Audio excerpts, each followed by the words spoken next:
ભરૂચના નંદીલાવ ગામના મૂળ વતની લંડનમાં લેન્કશાયર કાઉન્સિલરની ચૂંટણીમાં બે હરીફ પક્ષોને હરાવી અપક્ષ તરીકે ભવ્ય જીત હાંસલ કરી છે। ભરૂચના નંદીલાવ ગામના 50 વર્ષીય મુઝીર પટેલ 20 વર્ષ પહેલા લંડન બ્લેકબર્ન સ્થાયી થયા હતા। તેઓએ 7 વર્ષ પહેલા લેન્કશાયર કાઉન્સિલની ચૂંટણી લિબરલ ડેમોક્રેટિક પાર્ટીમાંથી ઉમેદવારી કરી જીતી હતી, જે બાદ લોકોના આગ્રહ પર આ વખતે અપક્ષ તરીકે ઉમેદવારી કરી હતી। આ વખતે ચૂંટણીમાં તેઓને 1957 મત મળ્યા હતા।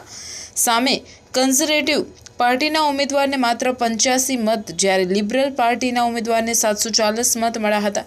ચૂંટણીમાં 45% મતદાન થયું હતું। તેઓની સમાજ સેવાના કારણે તેમને લેન્કશાયરના સ્થાનિક લોકોએ ફરી ચૂંટણી લડવા આગ્રહ કરતા ભવ્ય જીત મેળવી ભરૂચનું નામ રોશન કર્યું છે।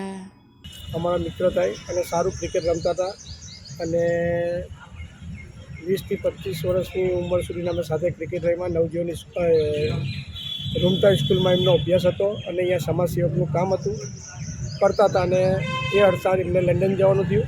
એ લંડન ગયા, લંડનમાં બી સમાજ સેવક ચાલુ રહ્યું। હમણાં 7 થી 8 વર્ષ પહેલાં એ બીજા પાર્ટીના ઇલેક્શનમાંથી ઇલેક્શન જીતા અને હમણાં બે મોટી પાર્ટીને સામું અપક્ષ ઉમેદવારી કરી અને વધુ વોટોને એનાથી જંગી બહુમતીથી જીત્યા। એટલે ભરૂચ માટે ગૌરવનું છે અને અમારી ટીમના પ્લેયર તરીકે ઇન્સ્ટાઇલના અને અમારી દોસ્તી માટે અમે ગૌરવ અનુભવીએ છીએ। બ્લેકબર્ન ખાતે રહે છે અને અહીંયા જે રહેવાસી છે નંદેવાડ ગામના છે।